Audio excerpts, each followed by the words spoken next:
Selamat petang, salam sejahtera. Isu hangat petang ini, Najib tak pernah tegur saya kerana ikut arahan Jolo. Berita sepenuhnya. Najib Razak tidak pernah mendedahkan kepada lembaga pengarah atau pengurusan 1MDB bahawa dia menerima berbilion ringgit wang milik dana kekayaan negara Malaysia itu, kata bekas ketua pegawai keuangannya CFO. Saksi pendakwaan ke-12 Azmi Tahir juga memberitahu Mahkamah Tinggi Kuala Lumpur petang ini bahawa bekas Perdana Menteri dan Menteri Kewangan itu juga tidak pernah menegurnya kerana mengikut arahan Low Teok Choo berhubung pemindahan kewangan daripada dana itu. Azmi berkata demikian ketika menjawab soalan timbalan pendakwa raya Gopal Sriram dalam sesi pemeriksaan semula ketika perbicaraan rasuah terhadap Najib yang didakwa menyelewengkan dana RM2.8 bilion 1MDB. Sriram menunjukkan kepada mahkamah beberapa transaksi perbankan melibatkan 1MDB dan beberapa entiti antarabangsa antara 2013 dan 2014. Antaranya Granton Property Holding Limited, Tory Finance dan Vista Equity Partners Limited Barbados. Granaton, Tanuri dan Vista Equity adalah tiga entiti yang didakwa dikawal oleh Eric Tan Kim Long yang dikatakan sekutu kepada dalang utama 1MDB, Low Teok Choo, yang kini menjadi buruan. Pihak pendakwaan berhujah bahawa melalui aliran keuangan yang berbelit-belit dan pengubahan wang haram berbilion ringgit dana 1MDB telah disedut daripada syarikat itu dan dimasukkan ke dalam akaun bank Najib dengan nombor akaun 680 dan 880.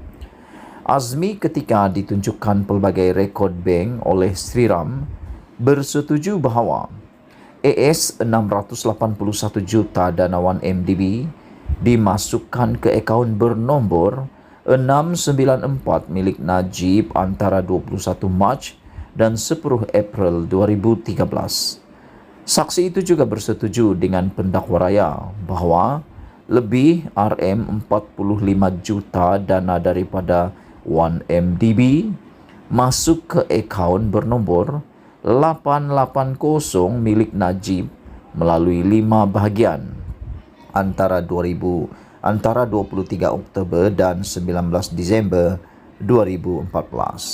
Dalam sesi soal jawab itu, Sriram bertanya, adakah dalam mana-mana pertemuan antara kamu dan Najib ketika dalam pengurusan 1MDB atau dengan lembaga pengarah, adakah dia mendedahkan dia menerima wang ini? Azmi menjawab tidak pernah.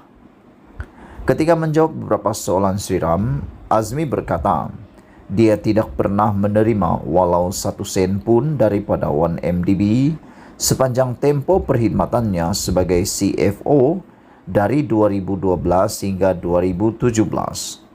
Saksi itu juga bersetuju dengan DPP bahawa Najib tidak pernah bersemuka dengannya kerana mematuhi arahan Low berhubung pemindahan dana daripada 1MDB. Dalam sisi itu juga, Sriram mengemukakan soalan, adakah Najib pernah menegur anda kerana melakukan arahan Jolo? Azmi menjawab, tidak pernah.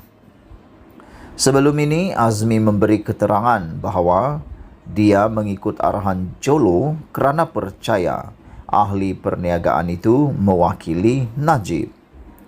Pasukan pembelaan Najib sebelum ini berhujah bahawa tertuduh tidak tahu mengenai salah laku dalam 1MDB dan penyelewengan itu didalangi oleh Low dan anggota pengurusan lain termasuk Azmi.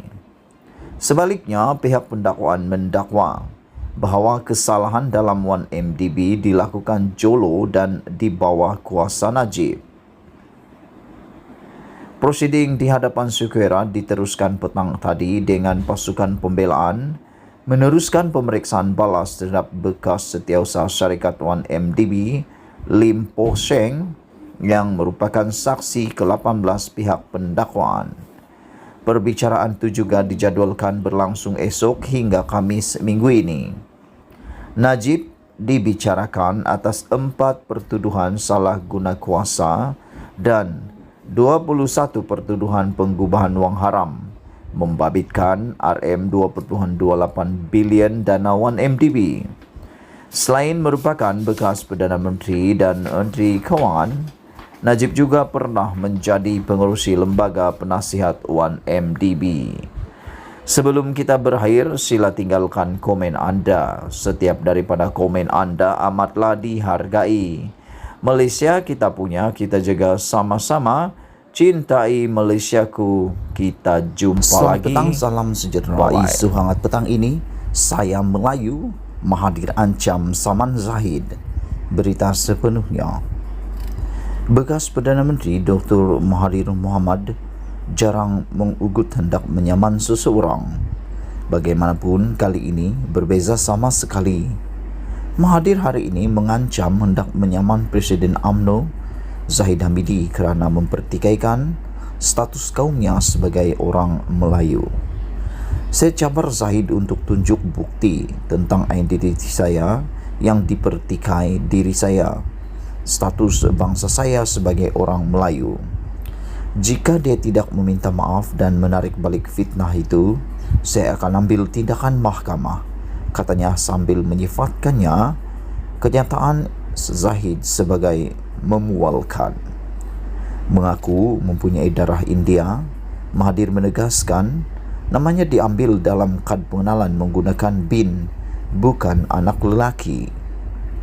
Mengikut takrifan Perlembagaan Malaysia Perkara 160, saya Melayu dan perjuangan saya adalah untuk bertahan kepentingan bangsa saya. Ibu dan bapa saya dilahirkan di tanah Melayu sebelum merdeka dan kami semua beragama Islam. Sejak kecil, pertuturan keluarga saya di rumah adalah bahasa Melayu, serta adat yang kami amal adalah adat Melayu, katanya. Zahid pada Julai 2017 ketika menjadi Menteri Dalam Negeri menunjukkan gambar didakwa salinan kad pengenalan Mahathir yang menurutnya memaparkan namanya sebagai Mahathir anak lelaki Iskandar Kuti. Anak lelaki adalah singkatan kepada anak lelaki yang biasa diguna pakai sesetengah kaum termasuk India. Kuti ialah nama dalam bahasa Tamil. Nama Melayu menggunakan gelaran bin atau binti, istilah Arab yang merujuk kepada anak lelaki atau anak perempuan. Menyifatkan Zahid sebagai seorang pembohong tegar, ahli Parlimen Langkawi itu berkata, tujuan Zahid berhubung kenyataan kad pengenalannya itu sewaktu kempen pilihan raya ke-14 hanya untuk memburukkan dirinya. Zahid juga, kata Mahathir, menggambarkan seolah-olah dia menipu mengenai status bangsanya. Sebelum ini saya tidak gemar mengguna mahkamah walau ramai yang memfitnah saya, kerana saya sedar di dalam kempen politik akan ada yang bertindak di luar batas dan had. Tetapi kali ini saya merasa perlu bertindak kerana sikap pembohong Zahid ini amat memualkan dan tidak boleh dibiar begitu sahaja.